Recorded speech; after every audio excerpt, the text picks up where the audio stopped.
जय हिंद दोस्तों।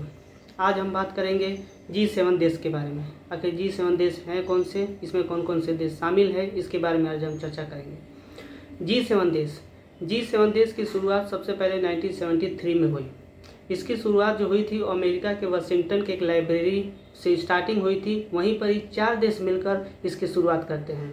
4 देशों में अमेरिका, फ्रांस, यूके और जर्मनी, ये 4 देश मिलकर वाशिंगटन के लाइब्रेरी में बैठकर इस ग्रुप की शुरुआत करते, जिसके कारण इस ग्रुप को लाइब्रेरी ग्रुप के रूप में जाना गया। ये मेनली जो 4 ग्रुप है, जो 1973 में 4 ग्रुप थे, अगले ही साल 1974 में इसमें एक देश को शामिल किया गया, जापान, जिसके बाद यह G4 से G5 में कन्वर्ट हो गया।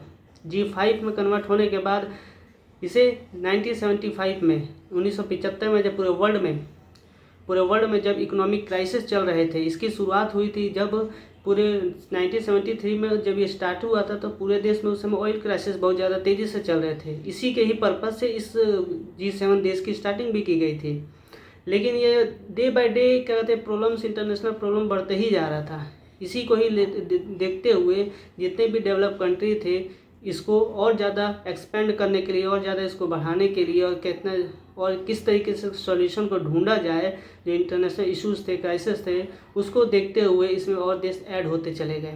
साथ ही साथ जब इसमें 1975 में टोटल इसमें 6 देश थे, क्योंकि उसमें इटली भी उस समय शामिल हो गया था, तो इसलिए उस समय इसे G6 के नाम से जाना जाता था।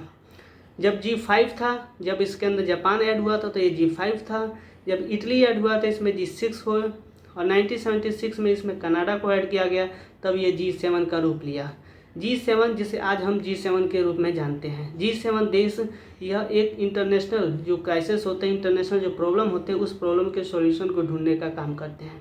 ये मेनली बहुत सारे टॉपिकों पे काम करते हैं। जितने भी देश में जो सोशल प्रॉब्लम्स हो जाते हैं, उन प्रॉब्लम्स को किस तरीके से उसका सॉल्यूशन निकाला जाए, उसके बारे में ये काम करते हैं। जैसे कि ग्लोबल सिक्योरिटी को लेकर, ग्लोबल इकोनॉमिक क्राइसिस को लेकर, ह्यूमन राइट्स को लेकर, डेमोक्रेसी एंड डेवलपमेंट को लेकर, ये जितने भी जो प्रॉब्लम्स क्रिएट होते हैं इंटरनेशनल लेवल पे, इंटरनेशनल लेवल के लिए, उन सभी के सॉल्यूशन ढूंढने का काम किया जाता है।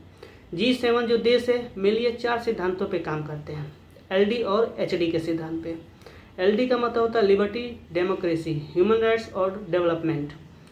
ये 4 सिद्धांत है जो कि ये G7 देश, ये 4 सिद्धांत सभी इसको फॉलो करते हैं। ये चारों सिद्धांत को जो भी इसके अंदर शामिल है 7 देश, ये फॉलो इसको करते हैं।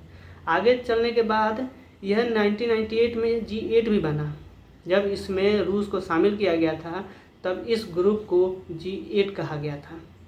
लेकिन 2014 में जब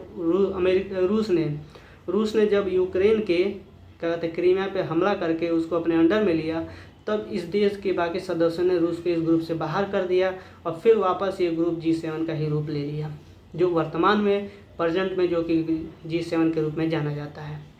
G7 देश जो हैं इनकी साल में एक बार बैठकें होती है, इन्हीं देशों में होती है।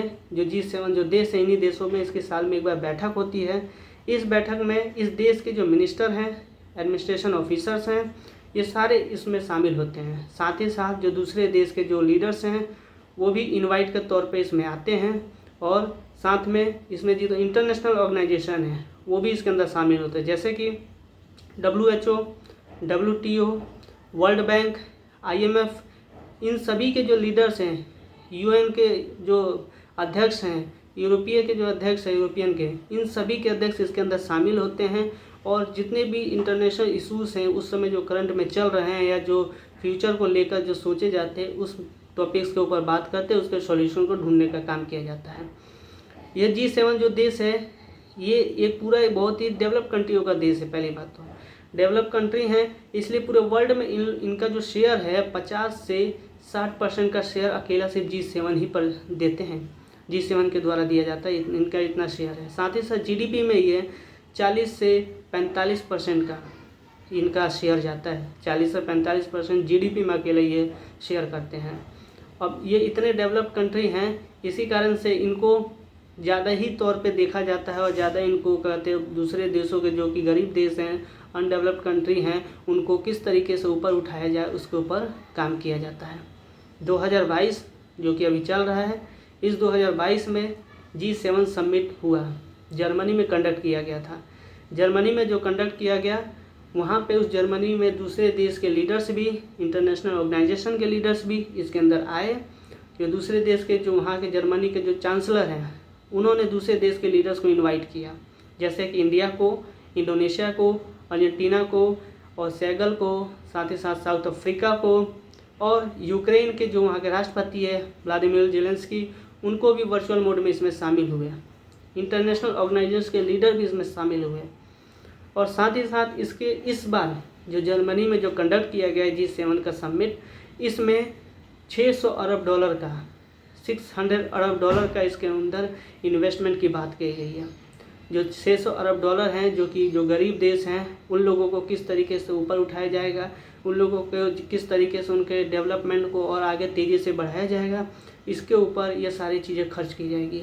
200 अरब डॉलर जो है वो अमेरिका अकेला इसको देगा, 317 अरब डॉलर जो है यूरोप इसको देगा। बाकी और जो देश हैं जो इसके अंदर शामिल हैं, वो भी थोड़ा थोड़ा अपना योगदान इसके अंदर देंगे। यह देश जो चाइना की बनाई गई जो पॉलिसी है बेल्ट एंड रोड इनिशिएटिव, उसको काउंटर करने के लिए भी इस जो आया है एक नया जो ये लेके आया गया 600 अरब डॉलर का इन्वेस्टमेंट, इसको किया गया है। Partnership for global infrastructure investment के तौर पे इसको देखा जा रहा है, जो कि दूसरे देशों में वहाँ के जो प्रॉब्लम्स को सॉल्व करके और वहाँ के लोगों को ऊपर उठाया जाएगा। इस बार बहुत सी अलग अलग टॉपिकों पे बात हुआ है, जैसे कि हेल्थ सिक्योरिटी को लेकर, एनर्जी सिक्योरिटी को लेकर, ग्लोबल सिक्योरिटी को लेकर, इन सभी अनेक टॉपिकों पे इस बार बात हुआ है, जो कि किस तरीके से इसको हम अच्छे बना सकते हैं, बेटर कर सकते हैं और लोगों को एक अच्छा जीवन दे सकते हैं, एक रहने योग्य जीवन दे सकते हैं, फ्रेश एनर्जी दे सकते हैं, फ्रेश उनको एयर दे सकते हैं। इसके ऊपर इस बार बहुत ही इंपॉर्टेंट टॉपिक पे बात हुआ है। आई होप आपको ये छोटे से टॉपिक पे आज जो हमने बात किया, कुछ इससे आपको इन्फॉर्मेशन मिली होगी। जय हिंद।